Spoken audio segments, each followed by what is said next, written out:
Welcome back, listeners of the Last of the Action Heroes podcast network. I am now with Katie Geilenkirchen for our fifth consecutive recording. And today Hello, we have a hello. special treat. We do. Point Break. Point Break. Did you enjoy it?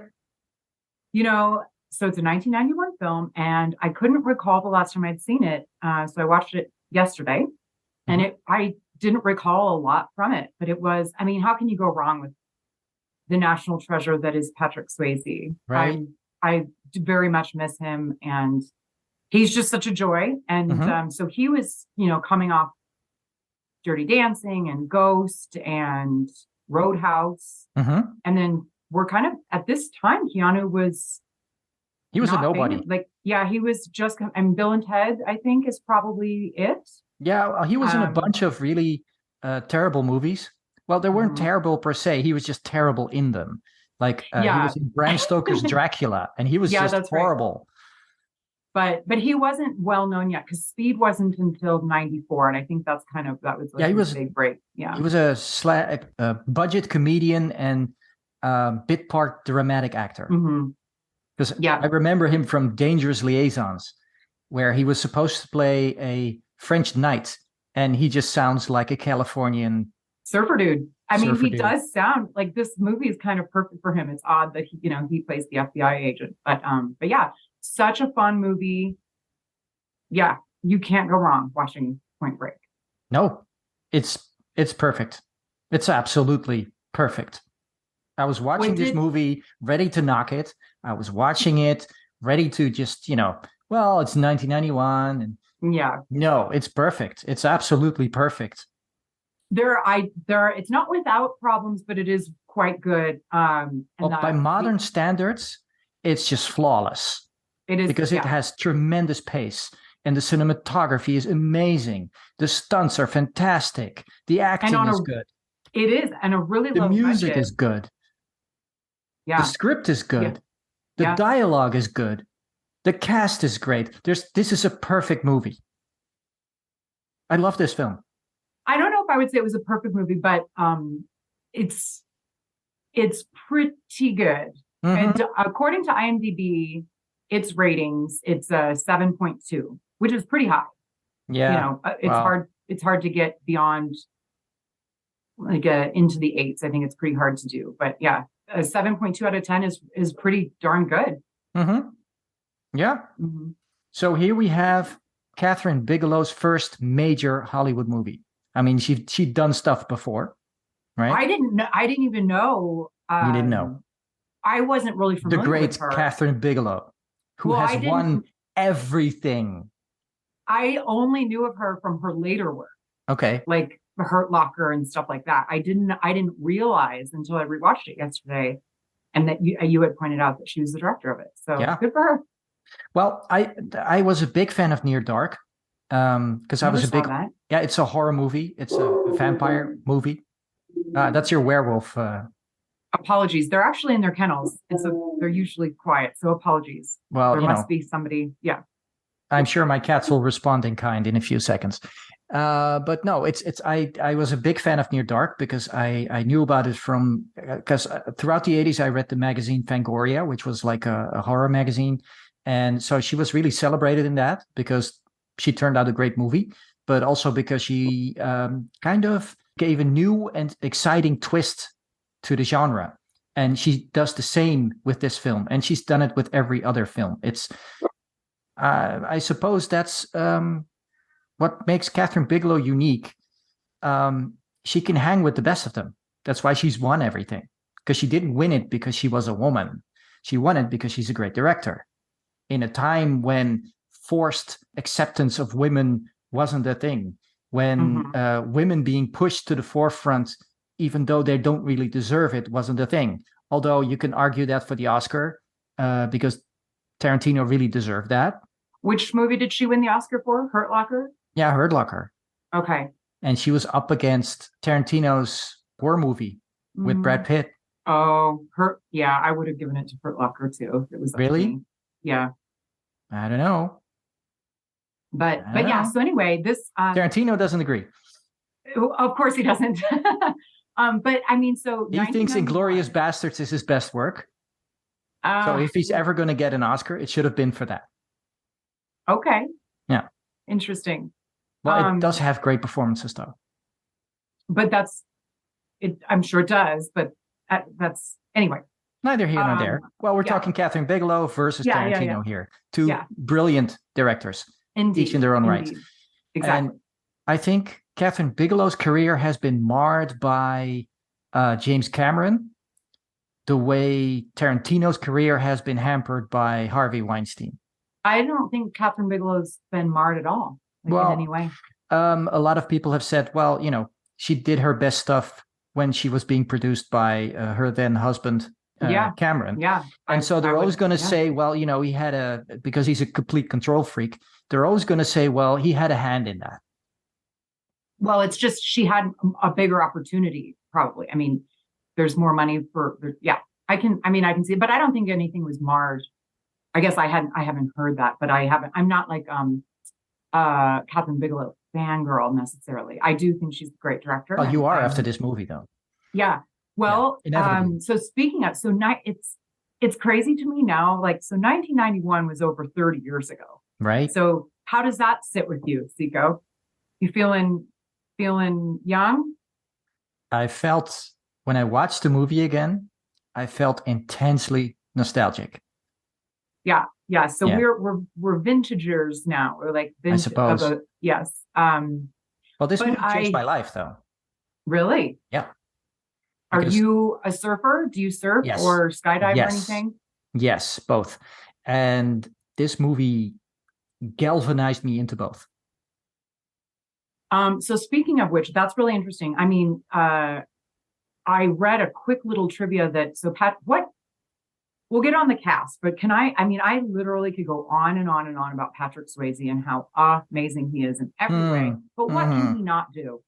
What can Patrick Swayze not do? Because he did his own. I can't think of anything. I mean, he can literally do everything. He did his own because he's very skilled at skydiving. So all the scenes are him. Yeah. Everything is him. Mm-hmm. I mean, he worked tirelessly for this movie. He believed in it. Yeah. And it shows. Martial arts, dancing, skydiving, surfing, everything. What can he not? Swayze knew he had to carry it. He knew because he knew Keanu was new to leading roles. So I gotta say, Gary Busey was pretty good. Yeah, this was I don't expect much. This was vintage Gary Busey. Yeah, Gary Busey not phoning it in. Yeah, I was like, this was Lethal Weapon level Gary Busey. We got. It was good. He was good. And Lori Petty. She's so Lori Petty, character actor. Kind of forgot she was in this, but she's beautiful in this. Those cheekbones. Beautiful. Those big blue eyes. Yeah, her eyes are just for days. So good cast. Also, nice little cameo, sort of. I mean, he wasn't famous. Anthony Kiedis, huh? Anthony Kiedis. Actually, I was like, when was Under the Bridge? It might Rocky have been Jr. Rocky Jr. Yes, he's Rocky Jr. in Rocky 2. He's the baby. Seriously. No, he's not. That was Anthony Sylvester's Kiedis. Own child. It's not Anthony Kiedis. There was an Anthony Kiedis in Rocky somewhere. And he's also in Fist, I think. He might have been. He's not in Rocky anywhere. The baby is Stallone's own kid in Rocky 2. Oh, that's Sergio. Sage. Or is that Sergio? Sergio, yeah. That's the paraplegic one, right? I think or artistic or whatever he is. Yeah. But yeah, Anthony that Kiedis, nobody knows about, that nobody ever sees. Right. But Anthony Kiedis, I loved the Red Hot Chili Peppers at that time. Still do. But no, I don't Chili like Peppers. Anthony Kiedis much because he's a creep, but I do love the Red Hot Chili Peppers. This was a perfect role for him. He plays one of the scudsy, biker surfers, which I'd like to understand more about that Venn diagram. Bikers and surfers. I didn't know that was a thing. Did you? No, I think they had to somehow differentiate your basic surfer dude from what they were doing. Yeah, like the meth heads. So they had to have some kind of Nazi kind of surfer element. So they gave them biker alter egos or something. Yeah, maybe it's just my ignorance about California surfers. But I was like, that seems like an odd combo. But California surfers are a bunch of hippies. which is what Swayze's group is. They're Yeah, so total that's hippies. that's your Yeah. typical California Yeah. surfer. But we I learned know from the many of movie. them. We do know from the movie that They're they all tree are, hugging hippies. well, not these biker ones. They aren't. No, They're but like meth heads. they're contrivance to have bad guys. Yes. And they're but so also we the red learned, herring. Because the first half indeed. of the movie, Mhm.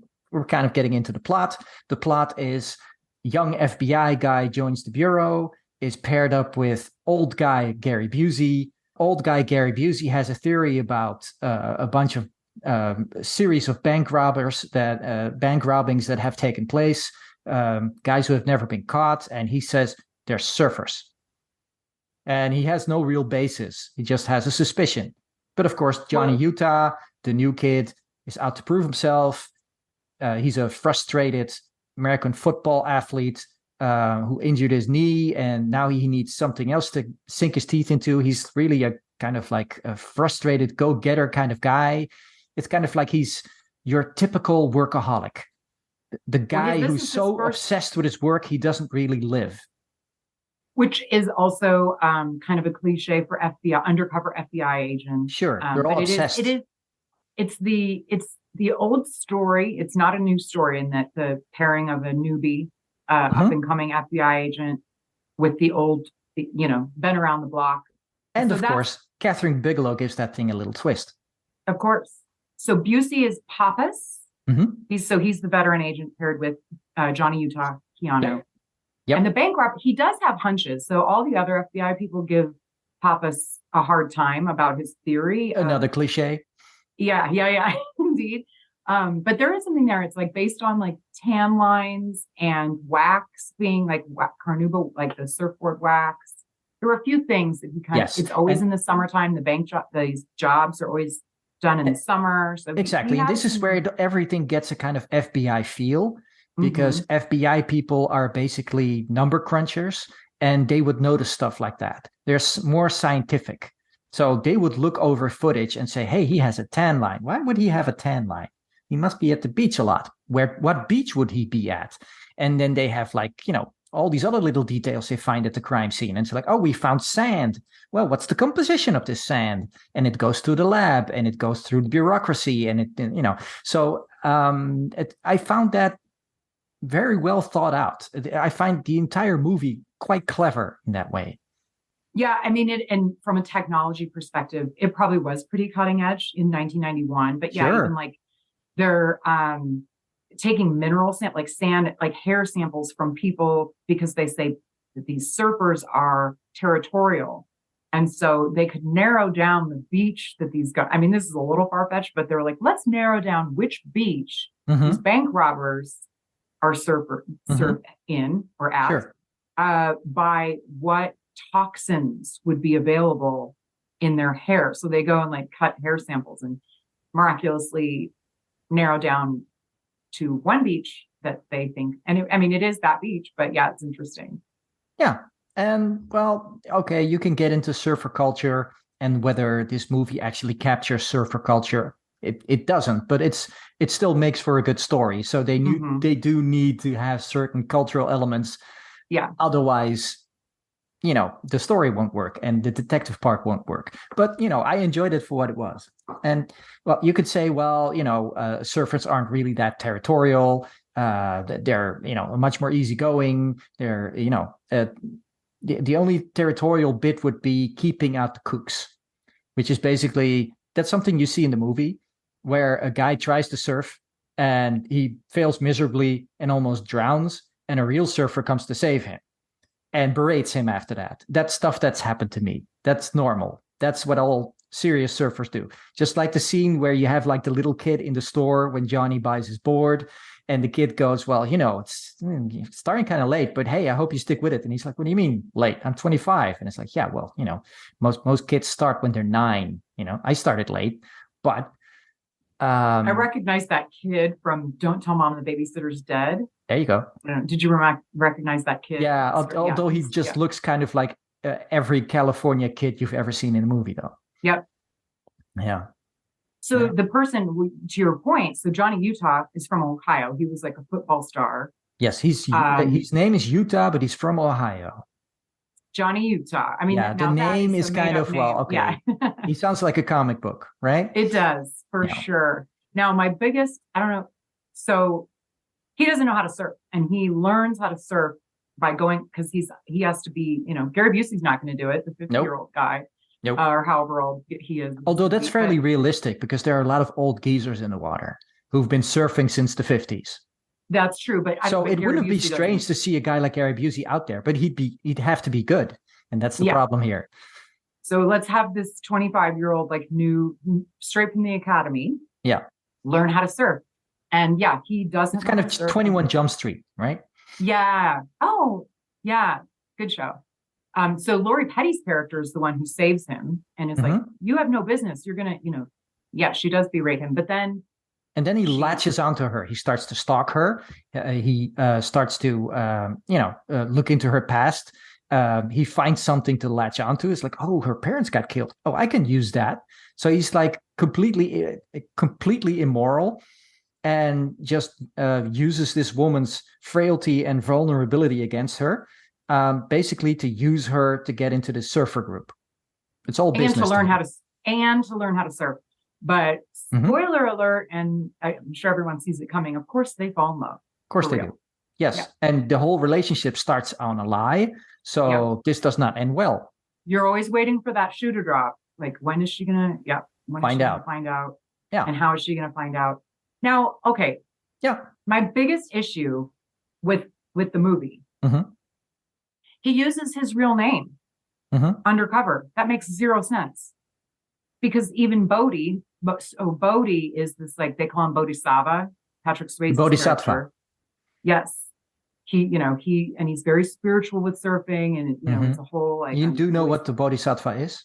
Yes, one seeking awakening. Yes, in Buddhism. Yes, but I just thought that was fun, and it is spiritual to him. It's the experience. He's willing to die for the best ride. I mean, and that's the duplicity and duality of the character played by Patrick Swayze is something we should dive into at some point. Yes, but let's finish Johnny Utah and his famous college football past, because that's how he actually gets into the group. It's not that he learns surfing from the pretty girl, but he does get an introduction through her. But they're like, hey, you're that football guy. Well, that's what Patrick What happened to you, dude? Says. And that's, in fact, how he gets into the group, because he can play football.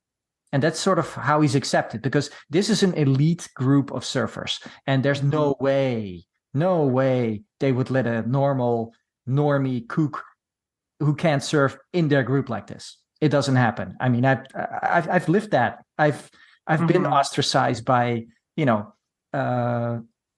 elite surfer groups. It just works that way. It's really high school. So it's because I was decent, but not good. I could stay on a board and I could surf a decent wave, but I didn't really know any good tricks. And so I gravitated towards big wave surfing basically because I like longboards, and it plays to my strengths, right? Because I can hold my breath a long time. I'm in good condition. I'm tall, so I can work a longboard, and I'm not afraid of big waves. So that worked for me. And I have a past in like windsurfing and snowboarding. So I had a good basic understanding of what surfing was before I actually tried it.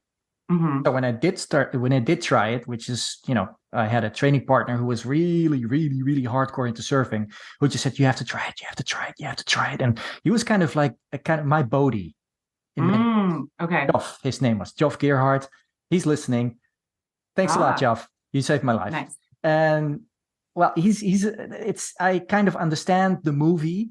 And I love this movie because of that, because I met a lot of people like Patrick Swayze's character, like Bodhi, in real life. And they're all like that. Climbers are a lot like that too. Oh, yeah. Because it's an extreme sport. And people who are in extreme sports always are very introspective and philosophical about life and have alternate lifestyles. Have more, like they don't have a real job. Immense passion and have a deep understanding of the sport and what they're doing. So you naturally gravitate towards those people. They're the ones talking and everyone's quiet. You know what I mean? So I would always try to get close to these guys because they could teach you stuff, but half the time they don't have time for that. They don't have time for you. So, you have to find some way in. You have to be unique in some way so they, spend some time on you. So that's basically been my 20s. So they're playing beach football, and Johnny kind of tackles Johnny Utah tackles Bodhi in the water. Like, it's not supposed to be like a tackle. I mean, he went too far, and the other players were gonna start to like get after him about it. And then that's when Bodhi uncovers that he knows who he is. He's this football star. But therein lies, I have an issue with all of this because granted, this is pre-internet, but clearly Bodhi is capable of finding things out about whoever. Well, he watched a lot of football, apparently. Well, he did, but he can, like, I don't buy that these people wouldn't figure out that he's an FBI agent because he uses his real name. Johnny. How do you find out if someone is in the FBI in 1991? Say again. How do you find out if someone is in the FBI in 1991? That's not a public record thing. I think that this is a plot hole. Like, I think this is a problem because it's you can, just like they followed his career, you can find out from so and so before the internet. It's called private detectives. It's all these. There's ways to find out, and it is public record. He went to law school. Now, I mean, you can find out that he's in the FBI. Yeah, you have to go to some pretty extreme lengths, though. But in every other, have you seen another movie where they use the real name? Like, it doesn't happen. You no, have it makes no sense. Pseudonym. It makes no sense. Of course, you have a pseudonym.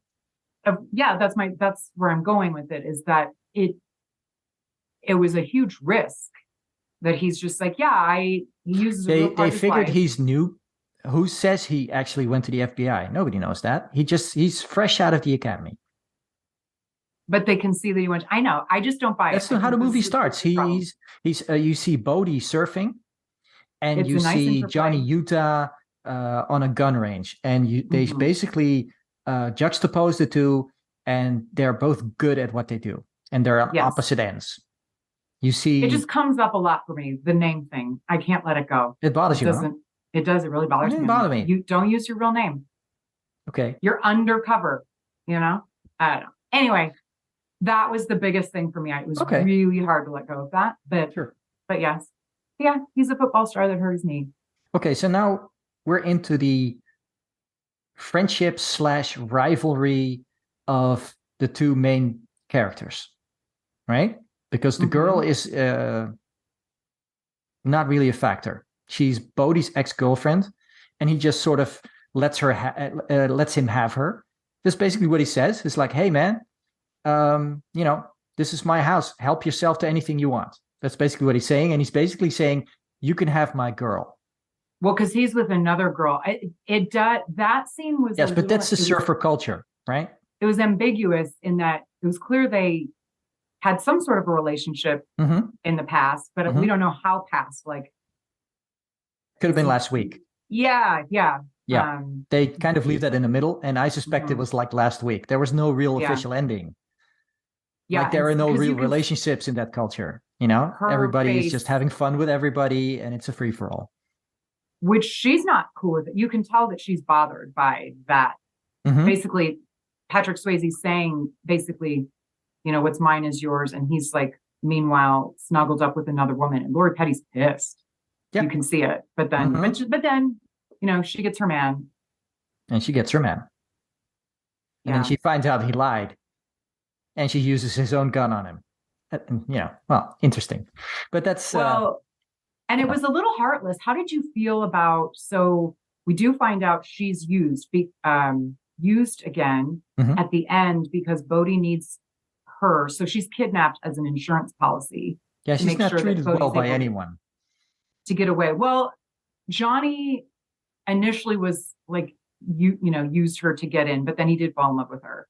And so because he loves her, that's why the sequence of events at the end works. Bodhi knows that. And so he knows that Johnny won't allow Tyler, as Lori Petty's character, to get hurt. And so he knows that and he uses that. And so I was like, how hard is that heartless, or is he just playing on because he knows Lori Petty won't actually get hurt? Okay.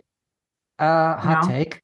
Very hot take. I know we're talking about Patrick Swayze here, and he did play the character differently. But when you look at his actions, Bodhi is a sociopath. Oh, yeah. Complete and utter sociopath. And he has all the markings of a cult leader. Well, they even say it at his party. That's hilarious that you say that, because they're like, or maybe it was Lori Petty's, somebody at the party says, at Bodhi's party, oh, and these are all of his Moonies, which is an actual cult. So they even recognize that it's cultish behavior. Yeah. Yes. And he's a kind of spiritual religious leader. And and you could tell he's the brains in the operation, and he's the one behind the whole scheme of robbing banks and then moving on, because basically surfing is they're like pro surfers because they're financed by the world's banks.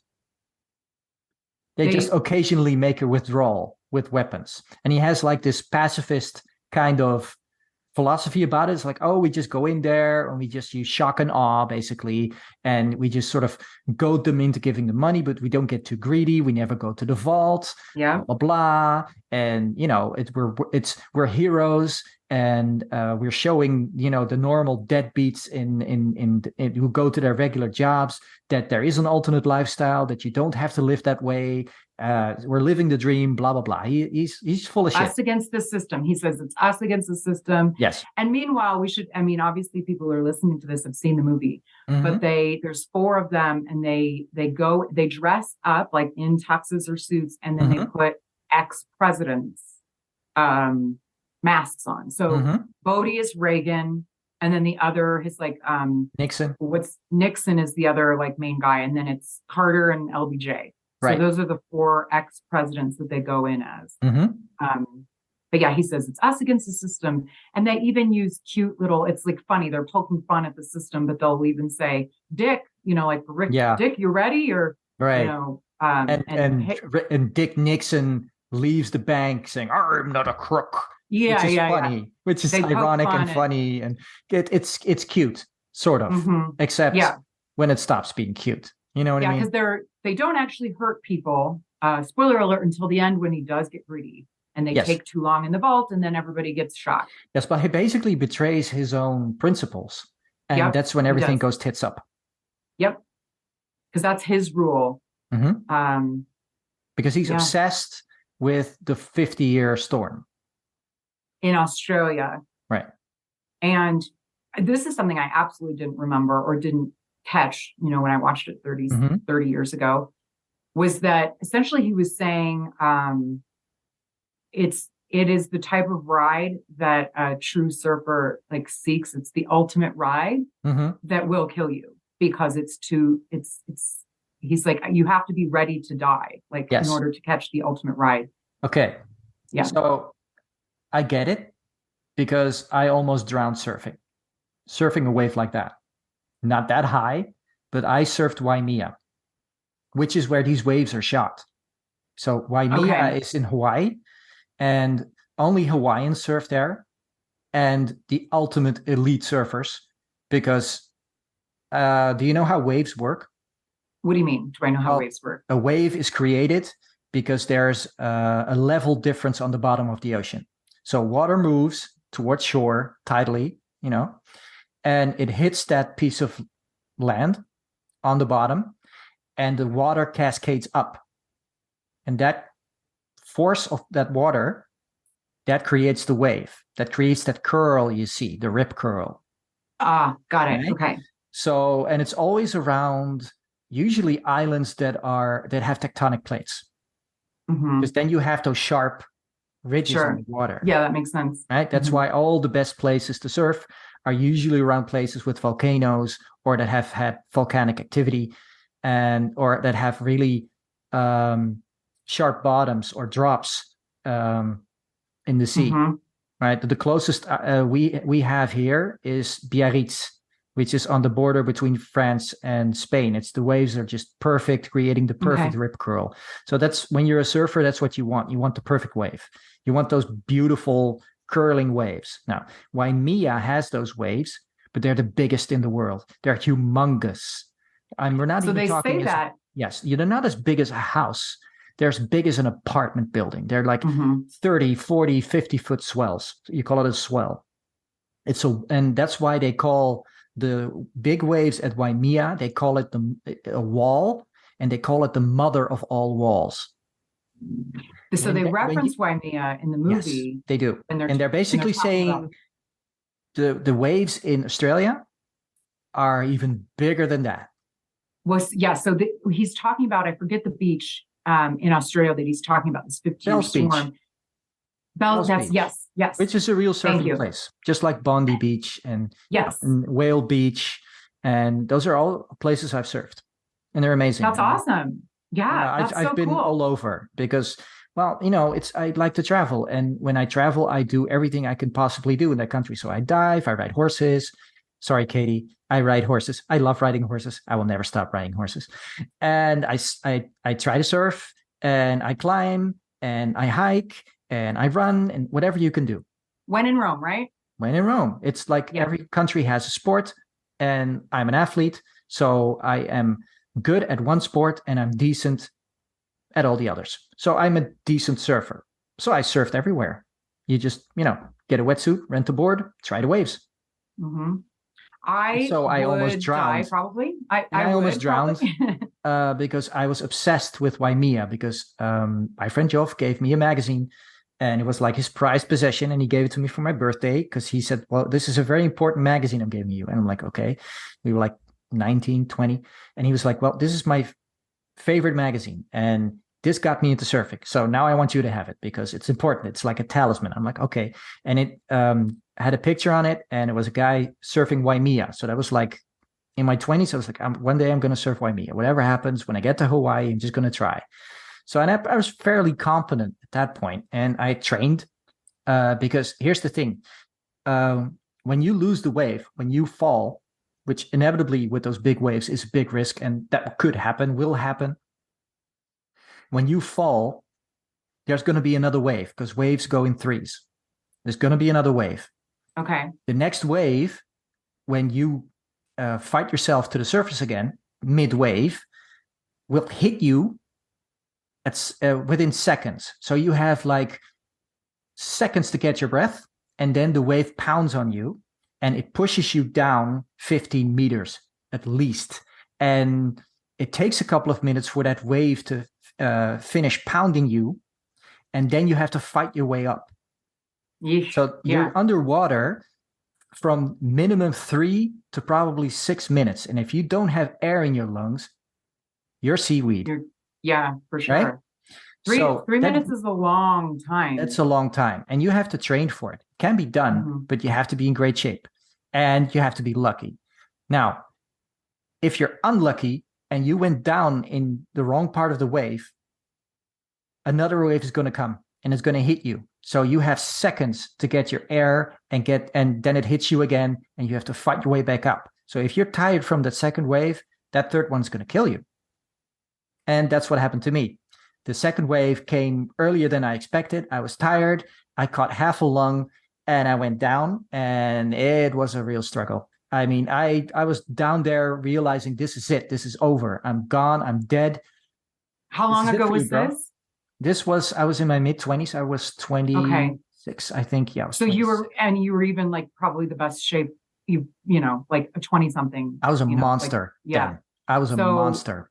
And like if you almost died then. Yes. And I was obsessed with stuff like that. I mean, I skydived and I climbed mountains and I did a lot of stuff. And in retrospect, I realized I did that because I had a major case of PTSD because I was desensitized from my work experiences, and I was just looking to feel something, feel anything to feel alive, The adrenaline junkie.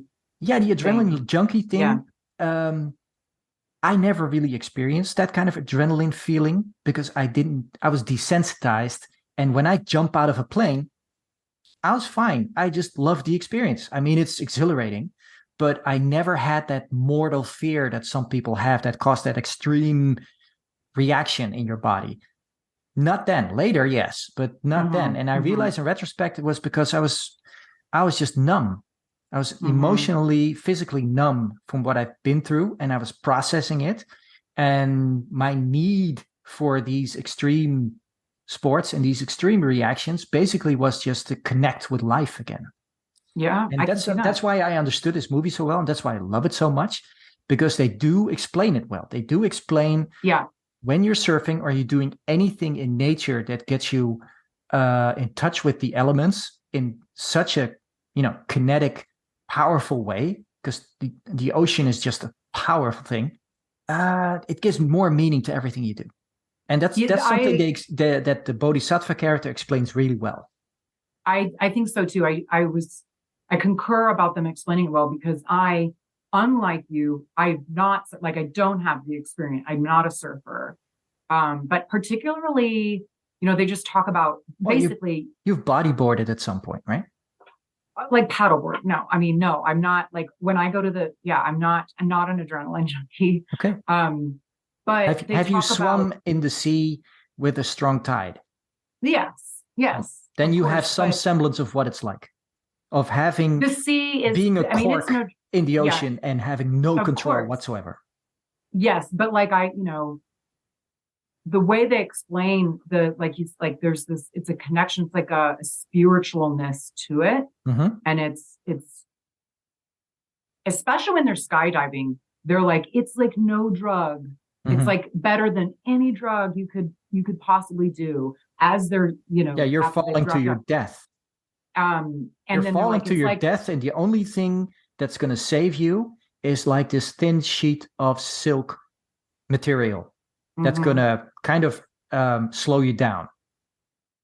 Yeah, before you, Well, and one of them even says it's like having sex with the gods, like you're. So it's like, I do think they explain it. It's a religious experience. Yeah. And that's why this Bodhisattva guy has such a hold on his group.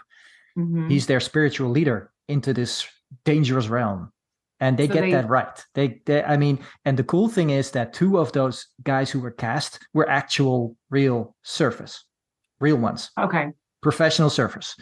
You had Burgess Christopher and you had John Philbin, and particularly John Philbin. I idolized him. So he's one of the greatest surfers of all time. They don't focus on them in the movie though. Like what was the Roach was so it was Bodhi and Roach. They were kind of the two leads. Sure, the actors. Nixon and Reagan. Yeah. Then you had Gromit and Nathaniel. Yeah. And Gromit and Nathaniel were the real surfers. And the trick to the whole thing was that all the surfer action you see is mostly close-ups of those guys. Okay.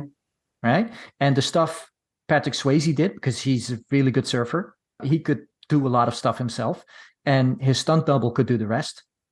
Right, so they shoot him with as close as possible until the wave caught him, and then his body double would take over. But there's a lot of scenes, there's a lot of shots that they slow down, right? You see in slow motion, because that's as close as they could get with Patrick Swayze actually surfing.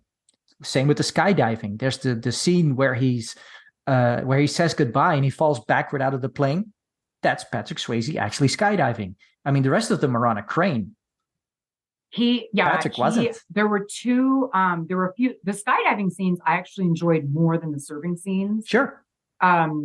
It's just, I don't know if it was just clear to understand as like someone who doesn't do those things often. It was clear to see what's actually happening when they're skydiving as opposed to when they're surfing. And Patrick Swayze's character does like flips and he does like gymnast moves in the air, and that's he's so athletic. He's because he's a that's him. He's also, what did you think about a blonde Patrick Swayze? I think he's a surfer.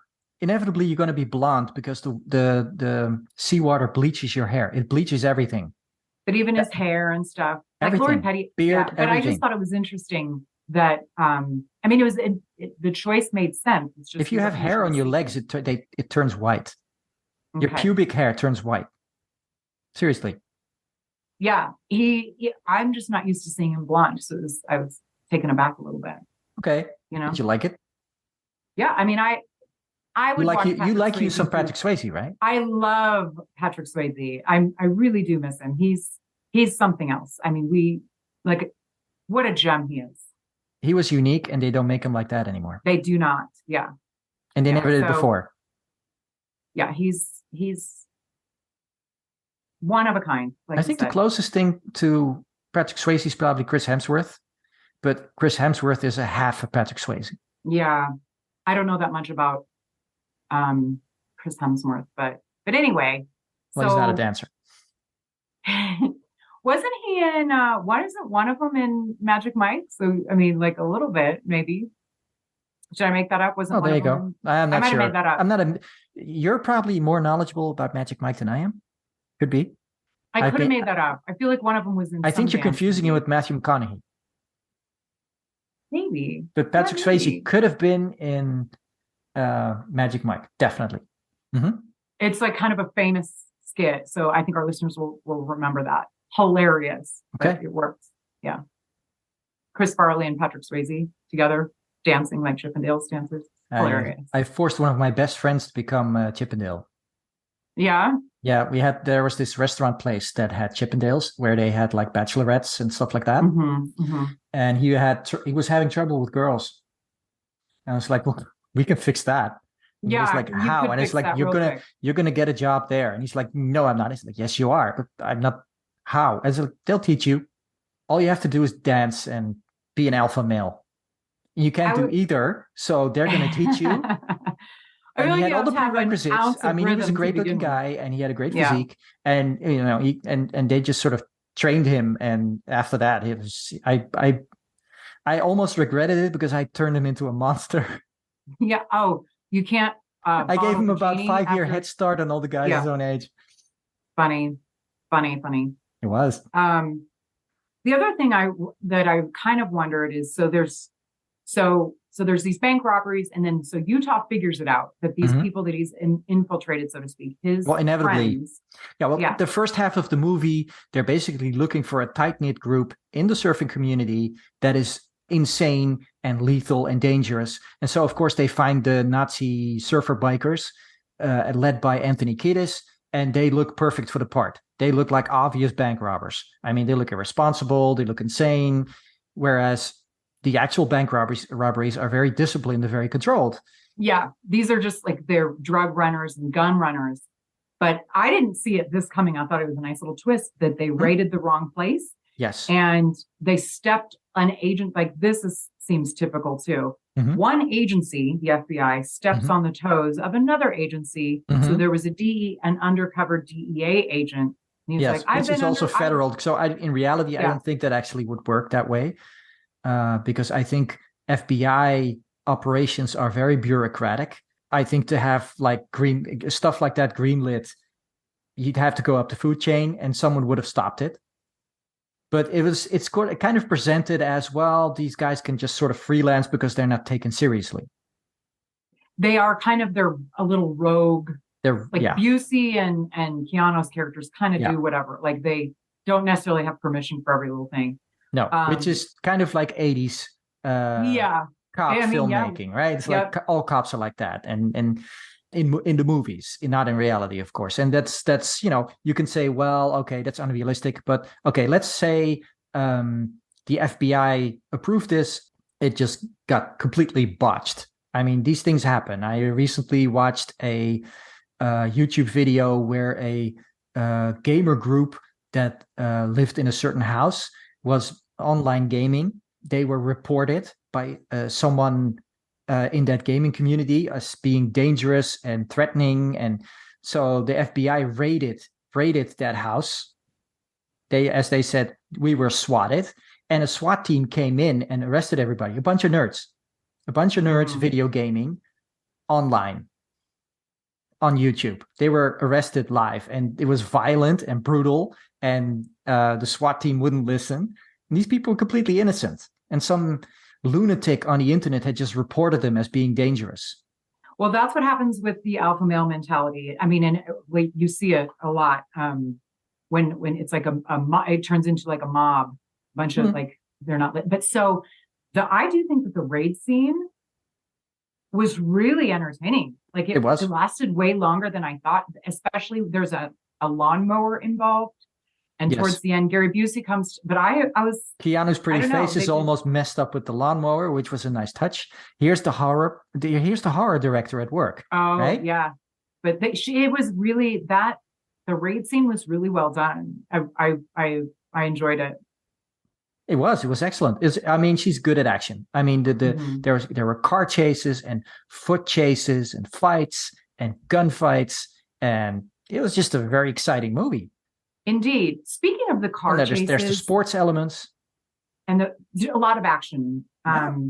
I'm not even really into action. Like I said, like if it was not Patrick Swayze, I don't know if I would care about this movie so much. You know what I mean? I Yes, think but then for again, me, I need this to is a weigh popcorn in. movie and it's a date Mhm. movie, so there's going to be stuff in it for you. The guys are Yeah. going to enjoy the action, and you're going to be enjoying Patrick Swayze. Yes, what I mean by that is that I am not naturally drawn to action movies. No, And so for me, the way in is it's just part of dinner and the Whoever- movie, and then having fun afterwards for you. whoever's yes. But the reason I am same thing with like half of Sylvester Stallone's movies. Like Mhm.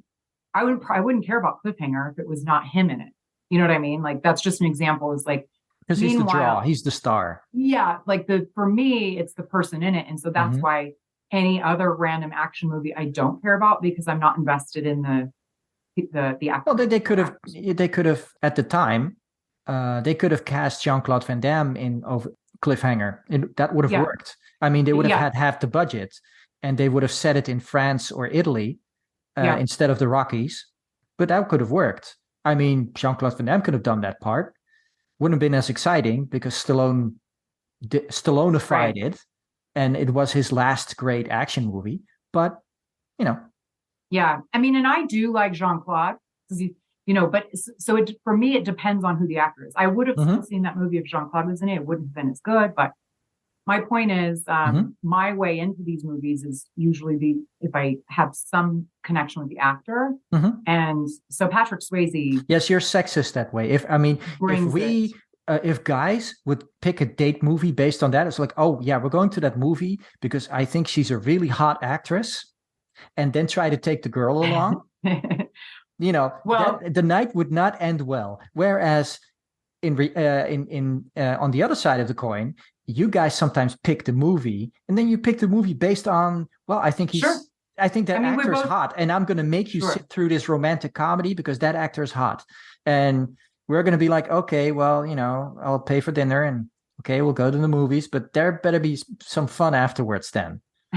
No, I get it. We're both, I'm not disagreeing. Like I very much am, I don't know if sexist is the right word, but I'm like, I'm going to, you're like a piece of meat to me, Yeah. like Yeah. meat.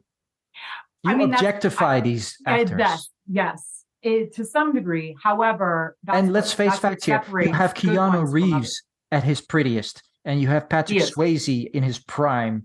I mean, if you're going to objectify people, why not objectify these men? They're handsome Yes, men. Keanu, and they do you can tell that it's a woman director too, because there are a few scenes like in the rain, like you can, I'm like, She knows this what is she's Catherine doing. Bigelow. Yeah. Like, I mean, she Keanu- fought for Keanu Reeves to be in this movie. She knew, Did she? she was like, well, he's perfect. She knew he was like up and coming, and because he did have a moment with the ladies. But so my point is like, yes, I do find Patrick Swayze very attractive, but if he couldn't act, I wouldn't. No. There's a difference. No. Same thing with Sylvester Stallone. Like I find him very attractive. It's like a He's pretty also blonde, right? It's like, yes, Yeah. she's a pretty blonde, but if she's not entertaining or in any way interesting, then, that fades pretty quick. Exactly. On the other side of the coin, I will say there are some actors that I love, but I don't find them attractive at all. Like Al Pacino. I'll watch almost anything he does. I don't find him attractive at all, but he's just such a great actor. Well, he was sort of handsome in the 70s. Not for me. Like When not he was my younger. The same with I'll- Robert De Niro. He's ugly Well, as fuck. Fan. No, De Niro's hot. But he was really Hot. good looking in the 70s. He was hot up until not that long ago. Robert De Niro's hot. Okay. Interesting. Yeah. Yeah. But No, he's he's a double threat in that way. Like he's hot and he's a great actor. Okay. Mhm. Okay. Sure. Yeah, he's a Yeah. great actor. I don't knock him for his acting abilities. I mean, he's one of the Mhm. greatest of all time. He's in the Uh-huh. conversation of being one of the greatest. Sure, sure. Yep. Yeah. Absolutely. So I guess so. Sorry, we talked. Big shocker. We went on a tangent, but They where I was always going, do. the running and chasing scenes that you brought up, Hmm. I kept wondering when I was watching. So Hmm. so there's a point in the movie. Obviously, Keanu realizes that his friend and his surfer community are the bank robbers. Right. They're We're in the now trying second to half catch of the them. movie now. Yes, and there's a car chase. There's a foot chase. And so Keanu knows who he's chasing. Hmm. But I kept wondering, I'm like, at what point, I'm like, doesn't Bodhi know that this is him? Yes. And it's not until later, there's a specific scene, like way too late, in my opinion, where he gets away. So Keanu, they jump off of like Hmm. a fence or something, and Keanu's knee gets hurt, so he can't continue to run. So Exactly. he points his gun at him and says, "Stop, or I'll shoot." Yeah. But And he doesn't. Bodhi doesn't. And there's a long glare through his Hmm. mask. He still has his Reagan mask Yes, because on. Bodhi knows he has a hold on him. Bodhi is a sociopath, and he knows when he can control people. And he's He knew he confident wouldn't shoot him. that he can control Johnny. He's confident that Johnny will never betray him because Johnny is his brother now. Johnny is his surfer bro, right? And Bodhi is convinced that in one way or another, he can pull Johnny's strings. That's why ultimately he knows, well, if I can't get him to stop chasing me this way, I'll just, take his girl. He knows every weakness. He anticipates.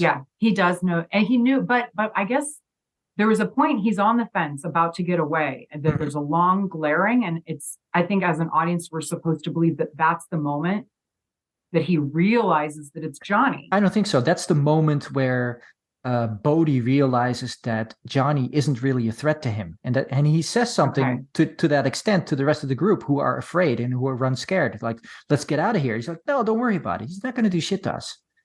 He could have. Well, that's later. Yeah, that's later. He could have shot me. He didn't, and he's never going to. And he's right about that throughout the movie, he is right up to the end, because basically Johnny is turning into Bodhi. Johnny is becoming less Johnny and is becoming less cop and is becoming less everyman, is turning more and more into surfer bro. The movie doesn't really relate it in this way, but he's kind of drinking Bodhi's Kool-Aid. He's kind of like into the whole surfer thing. And in reality, when you look at cults, that's always how they work. There's an element of reality in it. Sure. Where the things they make these cultists go through are very real to them. And on the other hand, there's the spiritual and manipulative side where they just have to sort of follow along. Otherwise, they won't get their cookie. Well, I do think there was a specific point in the movie where we see that he buys into it, and it's when they go night surfing, and it's just everybody else has left, and it's just Johnny, Utah, and Tyler, Lori Petty's character. And she even alludes, like, she's like, "Oh my God, you almost look happy." Like, you can see that he's like, yes, she realizes he's becoming a surfer. He's getting it. And he gets the feeling of what everybody's been talking about. And he finds himself. And of course, he starts letting go of this tenacious hunter FBI guy in him. Right? Well, I don't think he lets it go. And she notices immediately when it's back. He's conflicted because he's got both inside of him now. And at the end of the movie, he throws the FBI away. And he's surfer bro. He basically replaces Bodhi. Not as a criminal mastermind, but as a surfer guru. I thought it was the ending was really spectacular, in my opinion, because it could have gone, there was just a lot of layers to it, in that Bodhi's whole crew dies. In the final scene, he gets greedy. The ending is an exact juxtaposition, dark mirror image of how the movie starts. The movie starts with Bodhi surfing, and it ends with Bodhi surfing but dying, right? In the start of the movie, Bodhi is alive. as alive as he can be, at one with the ocean. And at the end of the movie, he's disconcerted and he's killed by the perfect storm into And it's ultimate freedom. foreshadowed Yes, earlier. and at when the he's start of the talking about movie, the 50-year storm. yes, Johnny Utah is the FBI robot. And at the end of the movie, he's completely disconcerted with that part of his existence. He doesn't even look like himself anymore. He has longer hair. He hasn't shaved. He's been chasing Bodhi for a year, apparently. And he throws his badge away after Bodhi dies doing what he loves. So, but also kind of layered with that, Mm-hmm. very well said. I just wanted to add to that it's Johnny came full circle because in order to save his girl, Mm-hmm. he has to let Bodhi get away. Mm-hmm. The plot is such that he Yes. he loses his man, Again, so to speak. extremely clever, extremely smart plotting. Yes. Excellent. But he saves, so he gets his girl, Mm-hmm. but he can't let go because he is the dog with he's like a dog with a bone, Mm-hmm. because he is an FBI agent, even though he also now has this spiritual surfer person inside of him. Yes. And I wasn't sure how much time had passed. So Bodhi gets away, Mm-hmm. and then we meet up.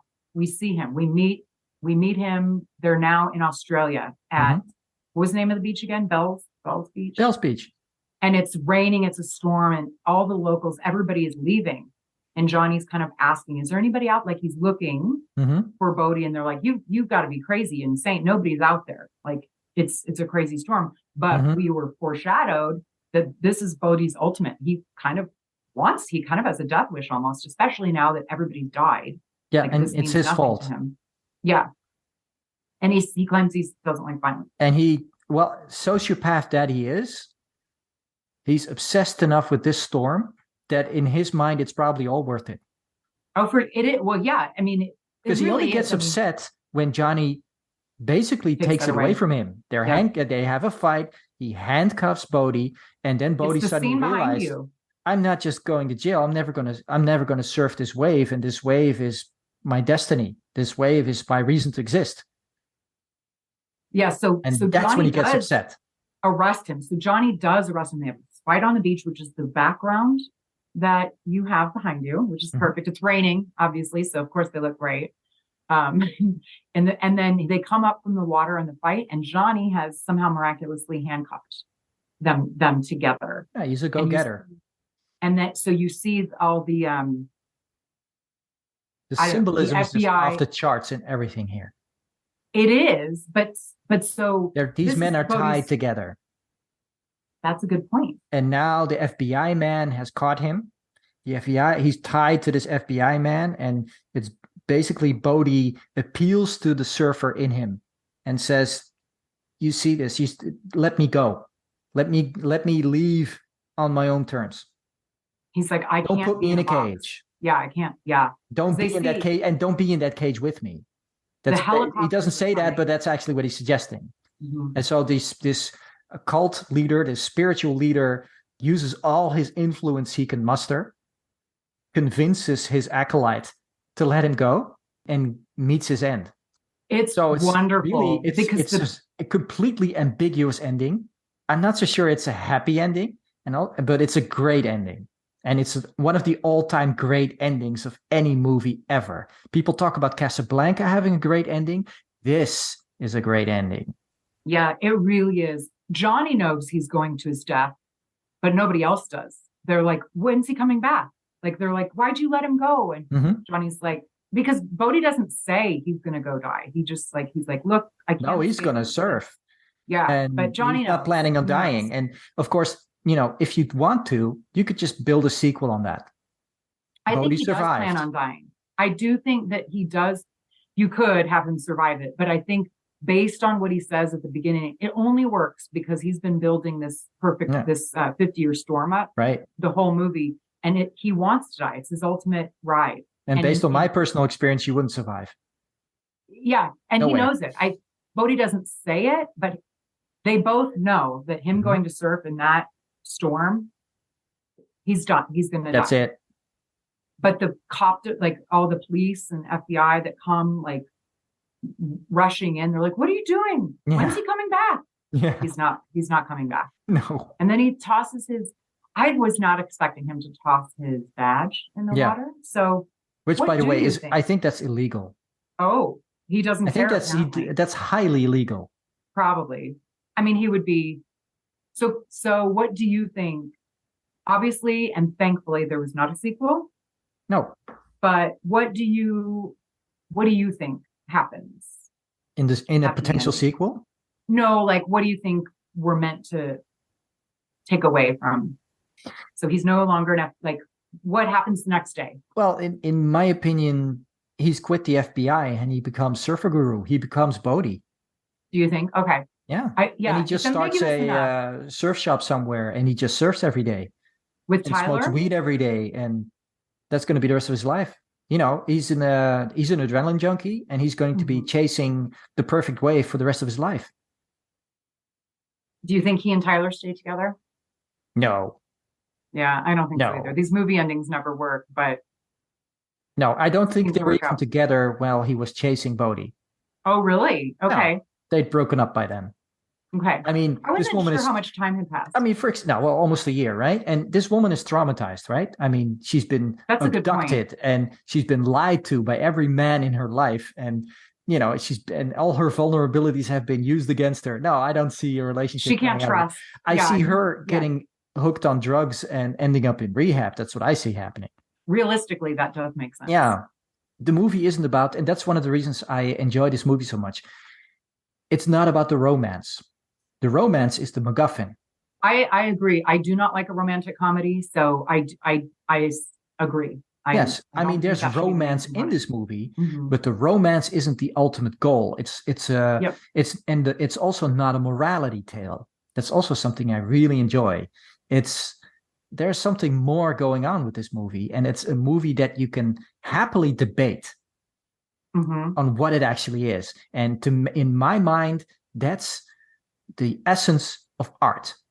When you don't really know what it is, when you have to discuss and think and argue about what it is, then you've produced art. And Catherine Bigelow has produced a great piece of art, and she should have gotten an Oscar for this movie.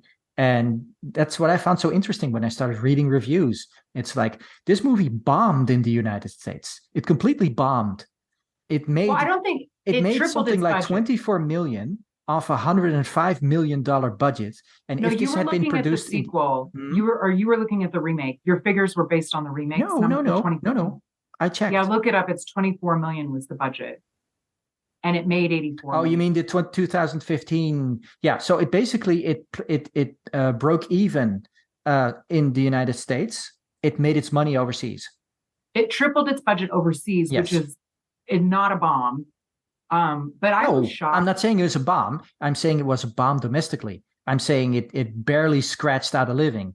And the popularity of this movie is because it's popular overseas. And well, you can argue why. I think it has a lot to do with the fact that surfers have a bad reputation in I was just the going United to say. States. I was just going to suggest perhaps it could be a number of reasons, but a more worldwide appeal based on there's more surfers in other areas than just Maybe. You know what I mean? But I think it's the appeal of Patrick Swayze, who was way more popular in the rest of the world than he was ever in the United States. Same with Stallone, really. I mean, what has saved Stallone for decades has been his popularity outside of the United States. I mean, he's been blacklisted several times because people were just tired of him. But his popularity outside of the United States just gave him a career. And it's to an extent, the same goes for Keanu Reeves and Patrick Swayze here. Well, Keanu is somehow super I hear he's a really good guy, so I'm not gonna I hear he's like a really nice guy. He's amazing. But he's gotten he's gone on to be super famous. He's a lot like Bodhi in real life.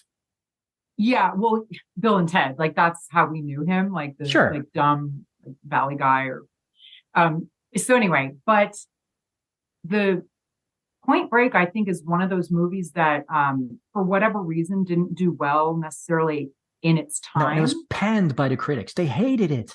Did they? Just hated it. And I don't. What did they have issue with? Just everybody, everything and everybody. It was too It's much an action action, movie. and they Okay. hated the fact that it was an action movie, and they found it unrealistic. And well, it's the usual things of the critiques the more notable newspaper critics would have on an action movie. They just hate it because it was Yeah. action. Yeah. Action it's tough. They Critics are they not are favorable. unable to look beyond it, right? But don't you think it's become more popular over time? Like Point Break Absolutely. is sort of like maybe hasn't attained cult status, but I think a it lot has. of movies aren't Definitely like has. big. And here's the thing: you always get these top tens, right? The top 10 best action movies of the 90s, Uh-huh. and all of a sudden, maybe in the last 10, 15 years or so, it started popping up in those lists in the United States. Those are always United States lists, right? Yeah. Because outside, Point Break has always been popular, and because I remember renting it a bunch of times, and I owned it, and everybody I knew liked it, and it's a universally beloved movie, really. It but is. It took a while for Americans to warm up to this one. Especially now, I think there's like to get it. Like a nostalgia, like we want more vintage because movies, it's really hard. Even this movie, it wasn't like an original idea that, like no, not at all. It's a story that's been told, but it was told in such an interesting way. And yeah, Catherine Bigelow did really something interesting with it, because originally the script was going to be shot by Ridley Scott, and it fell through. Oh, yeah, Ridley would have done. I didn't know that. Ridley was supposed to do this, okay. And ironically, I think his brother should have done it. Tony Scott would have made this an awesome movie. This was really a Tony Scott script. It would have had that Top Gun feel. Mm-hmm. It would have had that Days of Thunder feel. Well, I prefer, because it's a little cheese. It's a little too cheese. Yes, true. I like how this was not that. No, and that's where where Catherine Bigelow comes in, and that's why I'm a Bigelow fan based on this movie. I'm not a fan of her later work because I really didn't enjoy Hurt Locker much, because it was, to quote our friend Sean from I Must Break This Podcast, disjointed. It didn't make sense to me. I only saw it once. I can't really remember anything from it. It was just a big movie. I remember it being and then you have deal. Zero Dark 30, and then you get political, and you have to talk about the hunt for Osama bin Laden, which is, in my opinion, ridiculous, because I don't think we're told the truth about that whole thing in any way. Well, anyway, we should. But again, she made this movie about that. Yeah, I know you want to skip over it because American politics are something you don't want to discuss. But she made a very political movie. She was actually highly criticized for it because she focused in on the all the torture they were doing, right? Because the Americans started torturing people after 9/11, not just a little bit, but they just made it. No, I full on. Like, we're going to torture people now, and she showed that in detail. Like, this is what waterboarding is like.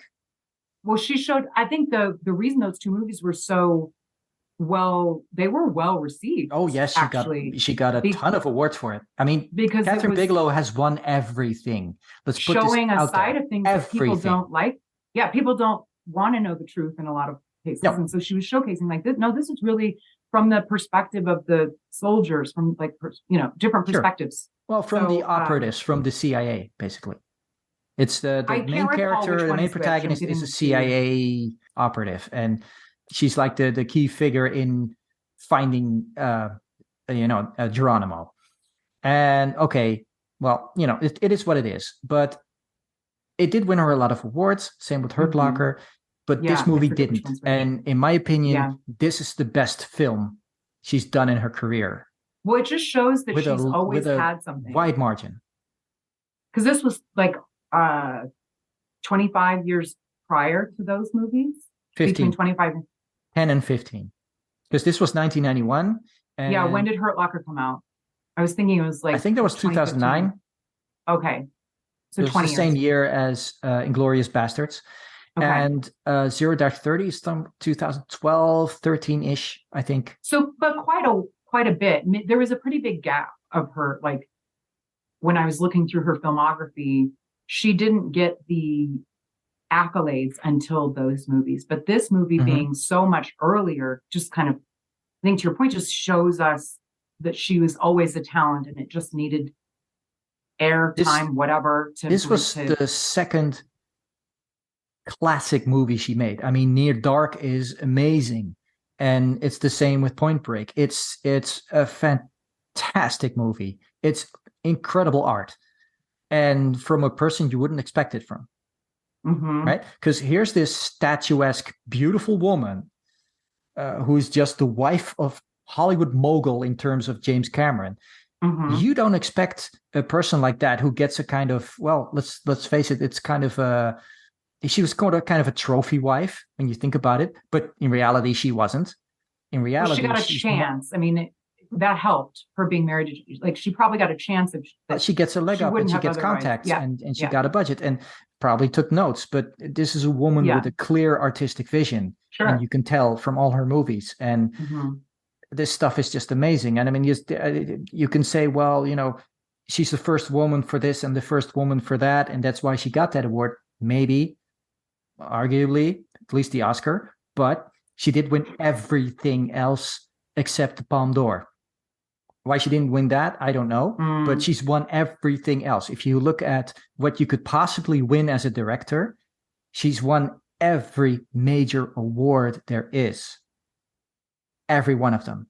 That's pretty awesome. That's awesome. That's incredible. And that puts her on the map. And that's why she's saying, well, I don't want to be recognized for being the first woman of everything.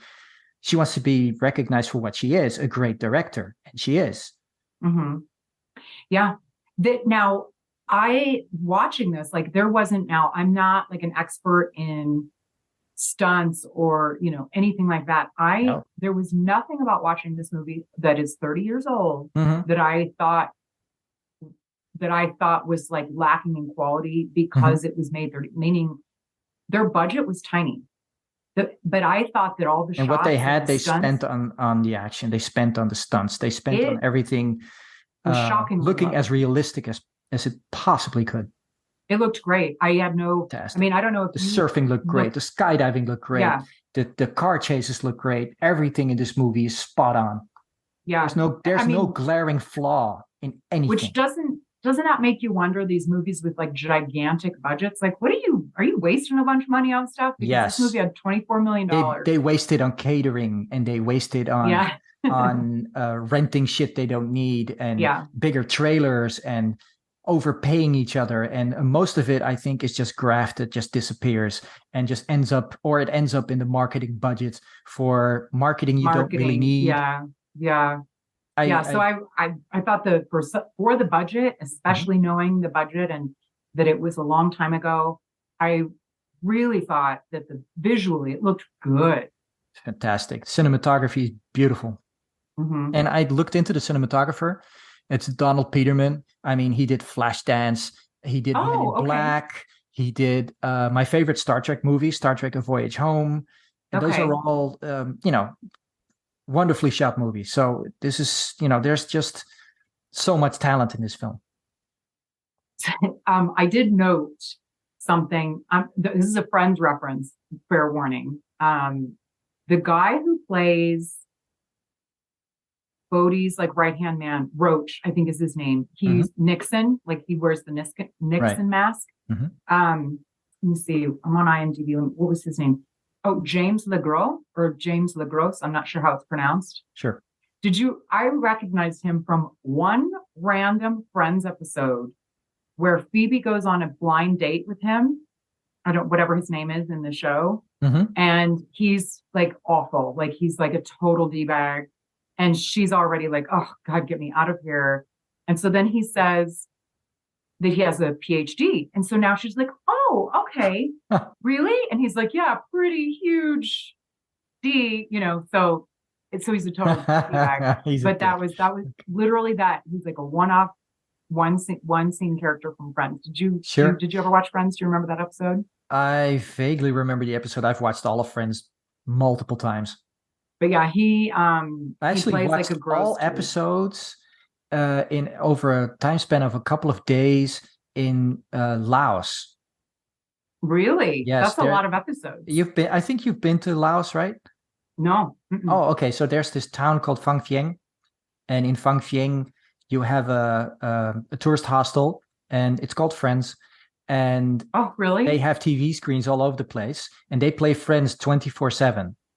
So And you it's just called Friends. That's and it's called hilarious. Friends, and you just hang out there, and they just play all the Friends. episodes of Yeah. every season nonstop all the time. So it's like every half hour you get the song. And it's Oh like my it's God. this amazing atmosphere, and it's like one of the craziest places in the world. And but then again, we were sleeping there, so we just got Friends 24/7 for the entire time we were there. It That's was a great. lot. But yeah, good So show. that's It's a like my happy, favorite yeah, Friends memory, really. that's funny. That's a Mm. good one. The only other thing I can think of, but I don't think we talked about, was the the second skydiving scene, like towards the end when Bodhi's Hmm. trying to get away. Hmm. The ultimate game of chicken Right. that they play. I I don't know how realistic this is, and it's It fine because it's isn't. a movie. It isn't, but But it's fun. Keanu jumps out of the plane Yeah, with that's no him. pack on to Right. try and assuming he'll catch up with Bodhi. Yeah, Nuts. it's And then nuts. he won't, because he's got a gun in one hand and he's holding Hmm. onto him with the other. And Bodhi's like, if you want to live, you have to let go of the gun and pull the ripcord. Hmm. Otherwise, we're both going to die. Yeah, Bodhi doesn't care. He's willing to die. He doesn't care. it's so But clever. ultimate game of chicken, right? Right. And fits Yeah. in perfectly with these two characters. And that's the story they keep telling the entire movie. It's really about the relationship with these two men. Hmm. It's this intense friendship they have. This is the It is ultimate bro movie. the idea, and I kind of am a sucker for it. That's why the story's been told so many times. The Hmm. FBI agent or the whatever, the undercover agent of whatever agency Yes. gets in too deep, so to speak, with whoever they're trying to infiltrate. Yes. I'm a sucker for that. I will watch it all day, every day. I think it's highly realistic. I know a bunch of cops, and I know some of them who've gone undercover. And once you're in it for a few years, posing as a criminal, um, you're not seeing your family. You're not in your regular life. It messes with your head. Hmm. Yeah, I've read a lot And of these books about men, agents. Yeah. they have handlers, and they're supposed to pull them out. But then again, there's also the, well, you invested this much time in getting these guys, and we're so close. And That's yeah, always it. We're so close. yeah. We're just this close. Well, and I think in that case, art imitates life instead of life imitating art. Hmm. Additionally, the other thought, I guess, is that I'm sure there are some, I can't think off the top of my head of another movie where Patrick Swayze plays the bad guy. And technically, he's not all bad. So that's why we kind of No, like he's him. ambiguous. I But mean, they don't really vilify him, even though right. it's his mastermind that creates all this, death and mayhem. Yes, he's responsible for it. Mm-hmm. But yeah, But you forgive him because he's one, Mhm. Patrick Swayze, and two, Yeah. the person he is in the story is this beautiful person. Well, he really Yeah. isn't. But Hmm. they choose to portray him as almost benevolent, Hmm. which is very interesting. And that's one of the reasons I like this movie so much, because it's so 90s, where everything was turned on its ear, where Hmm. we got this kind of nihilistic counterculture. So that's, again, it's a big part of my youth, this film, that touched me in many ways and galvanized me towards certain things. And yeah, no, it's I consider this one of the best action movies of the 90s, if not the best, and one of the best movies of all time. Interesting. I'm glad that you mentioned. I probably wouldn't have just like someday sitting like some But all I Sunday. had to say, let's do Point Break, and you said, oh, Patrick Swayze in it, I want it. Mhm. And I knew Keanu would be like I remember really liking Keanu around the time he was in Speed a few years later. Yes. But I wouldn't have otherwise, just like if I'm on Yeah, a Sunday, Speed is like, just what Johnny movie should I Utah watch? on a bus. Yeah. Yeah. That's, it's true, but he's a little older and a little more handsome. It takes him a while to grow into his looks, but Sure. But he's good basically movie, playing the great same character. He is. Yeah. But And to be honest, Speed is really Sandra Bullock.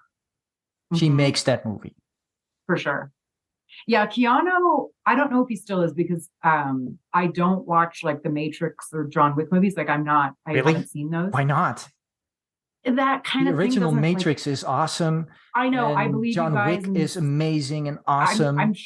that genre doesn't There's only one scene in John Wick you have to skip. And as when long they as you skip kill the that, you will dog enjoy properly. that movie immensely. I understand kind of No, what you will they're hate it. generally about. I mean, that's the The impetus of the character, as I understand. I don't want to watch Not really. No? Because John Wick is a classic revenge movie, but Mhm. the dog symbolizes the grief Okay. the main character has over losing his wife. And it's the symbol that is being trodden on that brings him back to his former life that he's escaped. Okay. And that's basically the gist of the movie. But they could have done that better because, I don't care that it's an important scene in that movie. I don't want to see John Wick ever again because of that scene. Yeah, there are some, but because it's not there in the second and third, and so it doesn't have the emotional resonance that the original has because of it. So I understand emotionally and artistically why that scene has to be in there, but it's one of the most horrific scenes of any movie I've ever seen, and I never want to see it again. Ever. No, I'm not gonna watch it. Because I love me some dogs, and that's not how you treat a pooch.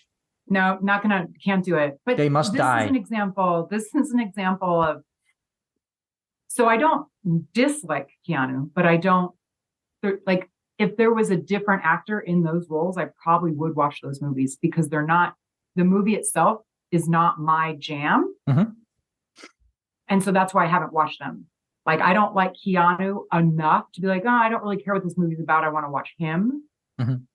That's an example of like, if it was you could put Jason Statham in those movies and they would be just as effective, really. But again, I don't really care that much about Jason Statham either. So that's like, for me to watch a movie that's outside of my Matthew genre, McConaughey or somebody. Yeah, I don't know. I can't. Anybody. But I was going to ask because Keanu has gone on to have quite a career, and he is like known to be a cool dude, like a nice guy, but he has not historically been known to be a good actor. How's his acting in those newer movies like Matrix and John Wick and those movies? Is he better? Has he gotten better? He's less stone surfer dude, yes. Okay. That's kind of, but I've seen him in a lot of stuff where he plays because I've seen, like, there's Knock Knock, for example. He plays a very different part in that, and he's fine. He's not like a standout. He's not great. He's fine. He's fine. Okay. All right. Yeah. Well, yeah, I'm glad. I wouldn't have chosen, like, it wouldn't have just occurred to me to watch Point Break, but it is really good. So I do encourage people to go back and give it a rewatch. It fits perfectly in with our network. Mm-hmm. It's really, and I am very big on bringing better movies to our network because I do understand that we have, Stallone loving listeners, and I love me some Stallone. I'm always criticized for being too critical. I know, but he's not the best actor, even though we want him to be. And he's not in the best movies, even though we want him to be. But very few people, I think people would be hard pressed to find an actor that has only had winners. Everybody has some. He's had everybody two. Has some. Everybody has had some paycheck movies, but he's had two great movies, which is more than most people get. He's a really good actor. Like, he really is a good actor. We shall agree to disagree. I'm on a show called One More Round. We just discussed the acting abilities of Keanu Reeves. I think they're on par, really. Yeah. Because I think Keanu Reeves, much like Stallone, is always Keanu Reeves, just like Stallone is always Stallone. He's Stallone in that part, except for Rocky. Because Rocky is Rocky, and Rocky is definitely not Stallone. Exactly. So because I'm on a show about Rocky, and I literally had tears in my eyes when we were covering the scene we were just watching, the scene that we covered this morning. He Really? is so good. What remind me, what scene was that?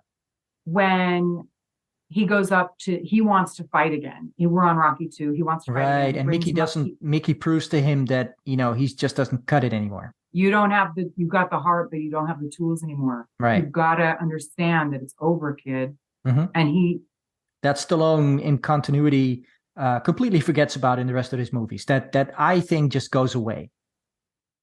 Magically. Well, yeah, we do talk about that. We're not sycophants in that we do talk about the problems, but particularly in the first two, it's so good. Like his acting is so good. I mean, yeah, he still cared. He's choking back tears. Yeah, in the 70s, he still cared a lot. Of course, he did.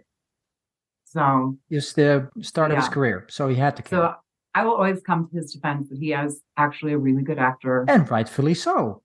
Yeah, you're a Stallone person. He's got muscles and brains. I never said he didn't. I never said otherwise. It's my main complaint has been how he's used it. Mm-hmm. Yeah. Well, I mean, yeah. I think a lot of. I will never forgive him for Stop or My Mom Will Shoot ever. I love Robert De Niro, but he does these kid movies now. Ugh. Like, what is that? I saw old. Dirty Grandpa the other day, and I was like, "Why am I watching this?" Or is that what it's called? Yeah, I know what you're talking about. Was it Dirty Grandpa? Something like that. It was something awful. Grandpa. And then Grandpa's in the name of he's in a lot of like the Meet the Fockers and stuff, which is actually kind of funny, but he's gone a little too much. But I think he will even admit, like, yeah, I'm paycheck movies. I'm old. I'm doing this for there's only so much longer I can do this, and yeah. Yeah, because I watched him in the Irishman, and it was great. Yeah, he'll bring it for Scorsese. Of course he does. Mm-hmm. And there you have it. Okay, I love this movie. I really, truly love this movie. It's one of my favorites, and I am very, very, very happy that you got it and that you enjoyed watching it again, and so that we could podcast about it. So it's one of the reasons I enjoy podcasting with you so much. Yeah, you bring up good ones like I wouldn't think of. I like forget exist or So yeah, that's half the fun. And like I said, that's one of the things I want to just bring to the network. Just see if we can, dust off some old classics and talk about them and enjoy them again. Because in the current age, there's so very little to enjoy. So why not look back and look at all that good stuff again and enjoy it for what it is again, especially this movie. It's brilliant. Well said. Thank you.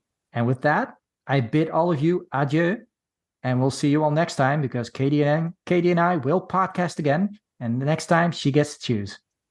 Well, yeah, thank you everybody for listening. Go watch Point Break again and listen to one more round. Pretty good. If you like Stallone, you like it.